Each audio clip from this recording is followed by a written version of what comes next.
In 2004, they sat bottom of the league at Christmas, set the impossible task of producing the Great Escape. Needing a miracle, these men banded together to create something better than water into wine. A miracle every fan hopes for, but no one believes in. Maybe you've experienced it, seen the woes of relegation, or heard of a club that survived. The Baggies' greatest escape.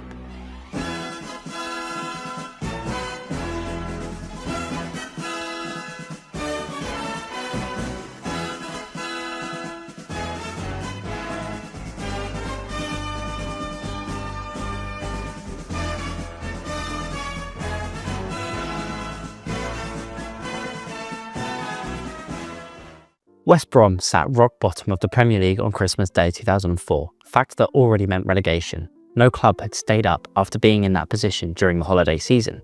The Baggies had sacked their previous manager, Gary Megson, after an extremely poor start which saw them sit in 17th. Losses to Palace, Chelsea and a draw to Southampton was the final nails in the coffin for Megson, who was swiftly replaced by club legend Brian Robson. He had played 200 games for the club, scoring 40 times.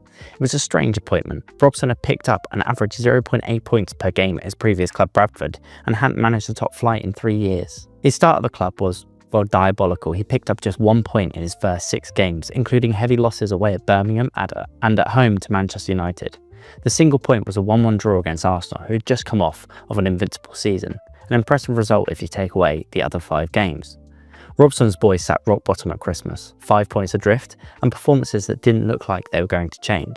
Boxing Day 2004. 27,500 crammed into the Hawthorns to watch West Brom host Benitez's Liverpool.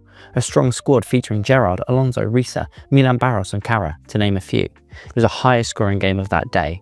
None good for the Baggies, a 5-0 loss and a sending off for Cosmin Contra. Merry Christmas and a not so happy New Year. The 5 goals shook something into West Brom defensively. The new period saw draws against Manchester City, Bolton and Newcastle, results that were imperative for their mission, and more surprisingly, a clean sheet at home to Newcastle, a first since October 2004. A trip to London to play Fulham was looking like another draw, until Diop broke hearts with a 90th minute winner that saw West Brom come home with nothing. West Brom still sacked rock bottom and was still 5 points adrift. Thankfully, fellow relegation battlers Palace, Norwich and Southampton all failed to win. On the 22nd of January, West Brom would host Manchester City. Pre-chic money, but a squad full of famous names. Think Robbie Fowler, Sean Wright-Phillips, David James and even Joey Barton. The famous names meant nothing as West Brom scored twice without reply to get their first win since October. And the first under Robson, 3 months after his appointment. The next 3 games would be against their relegation counterparts, Palace, Norwich and Southampton. From a possible 9 points, West Brom picked up just 2. A draw against Palace and Southampton and a loss away at Carrow Road. West Brom still sat 4 points from safety with Chelsea up next. Drogba's first half goal was enough for Chelsea, league leaders who were 9 points clear. Just 10 games left for the Baggies, their future in the Prem looked doubtful. Sunday, 6th of March 2005. West Brom would host Birmingham City, a local rivalry with both teams looking for 3 points. At the break, it was a 0-0, a big second half ahead, and West Brom would take the lead through Neil Clement before extending it 10 minutes later. The Baggies held on and claimed a well-deserved 2-0 win would take them off the bottom for the first time in 5 months. An incredible 4-1 win at Charlton and a 1-0 win at home to Everton saw the Baggies sit in the 18th place, level on points with 17th place Southampton.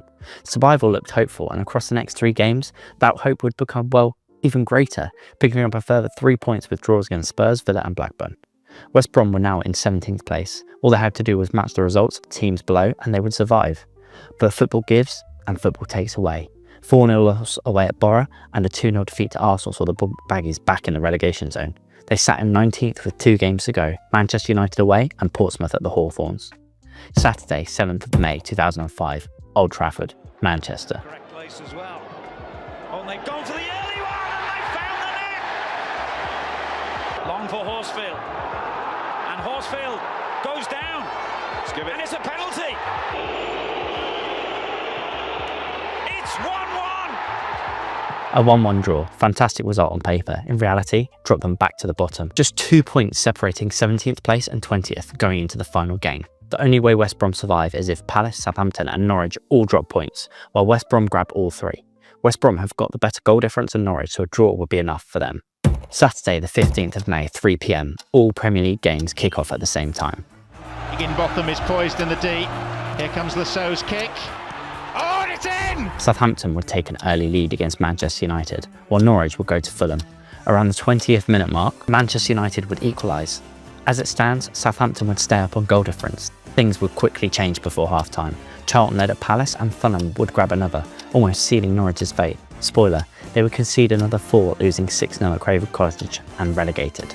It was Palace, Southampton and themselves that posed the biggest threat to West Brom's miracle. And in the 60th minute, a miracle looked possible. Southampton had conceded again and West Brom scored. A Horsfield goal, moments after coming on. 10 minutes of feeling on top of the world, that was before Andy Johnson scored from the spot and put Palace in front. 2-0 West Brom, but that meant nothing if Charlton didn't score. Play towards the back post and Fortune got there! Charlton 2, Crystal Palace 2. Full time at Craven Cottage, full time at Hawthorns, full time at the Valley and full time in Southampton. West Brom had completed the miracle, the greatest escape.